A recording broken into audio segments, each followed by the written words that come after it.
Tuan-tuan dan puan-puan sekalian, selain daripada wama nahakum anhu fantahu, ahli sunnah menambah lagi satu untuk mengukuhkan maksud wama nahakum anhu ni, dikuatkan lagi dengan satu kaedah, iaitu kaedah ilmu hadis.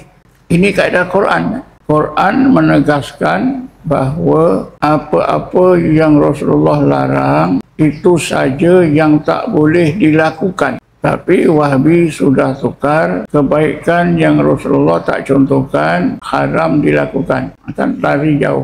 Asasnya pun sudah lari. Jadi cabang-cabang hukum tentulah lebih besar kesannya. Ini ditambah lagi dengan satu kaedah hadis yang mereka langgar. Mereka mengaku ahli hadis, buat kampung sunnah, tapi mereka sendiri melanggar asas kesimpulan yang dianggap sebagai salah satu asas ilmu hadis yang dipahami oleh ramai ahli hadis, diterangkan oleh tokoh-tokoh hadis di zaman dulu sampailah sekarang. Apa kaedah ni?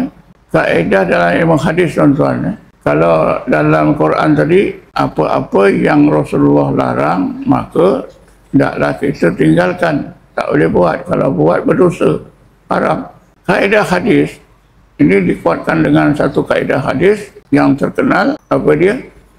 Dalam bahasa Arabnya, ya. At-tarku laisa bihujjatin. At-tarku laisa bihujjatin.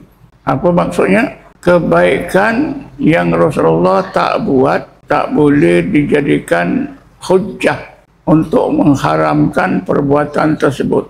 Jadi kan Wahabi guna hujjah, ini Rasulullah tak buat ni, Maulid Rasulullah tak buat, itu hujjah tu tak boleh diguna.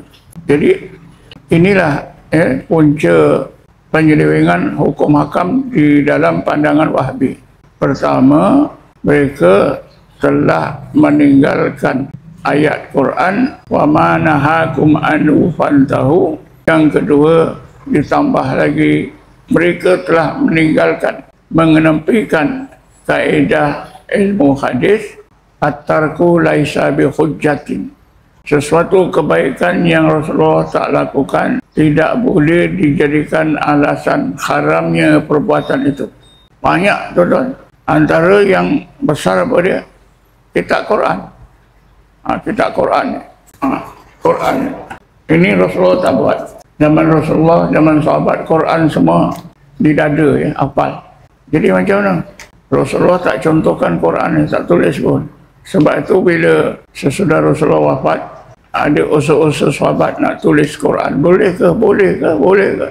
Akhirnya di zaman Uthman, Quran itu ditulis. Ya. Karena disebabkan ramai orang-orang hafal Quran ini dah mati dalam perang. Jadi dibimbangi satu masa nanti dah tak ada orang hafal Quran. Karena itulah zaman Khalifah Uthman, Quran ini ditulis sehingga sempurna. Ini mengambil masa, ya. Mula-mula gundul tak adalah baris-barisnya. Lama-kelamaan siap sampai sekarang. Jadi naskah Quran yang ada pada kita ni Rasulullah tak contohkan. Kalau ikut Wahabi, haramlah. Sebab itulah dalam hidup zaman moden ni banyak perkara yang dilakukan oleh orang-orang Islam yang tidak dicontohkan oleh Rasulullah. Jadi kalau ikutkan kaedah mereka itu, semua tak boleh lah.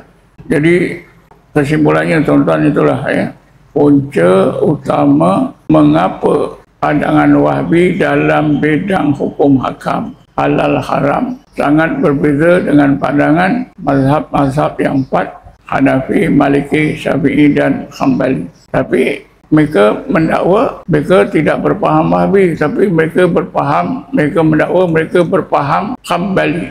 Memang ada yang sama dengan pandangan mazhab Hambali, tapi banyak juga yang berbeza. Memang siapa yang selalu mendekati pandangan Wahabi dalam hukum hakam, memang banyak perbezaannya.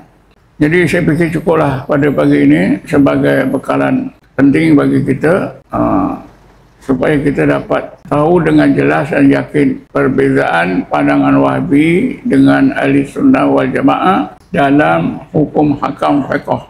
Sebab itu selalu bercanggah. Macam kita berwirid lepas solat, Wahabi tak buat, ya.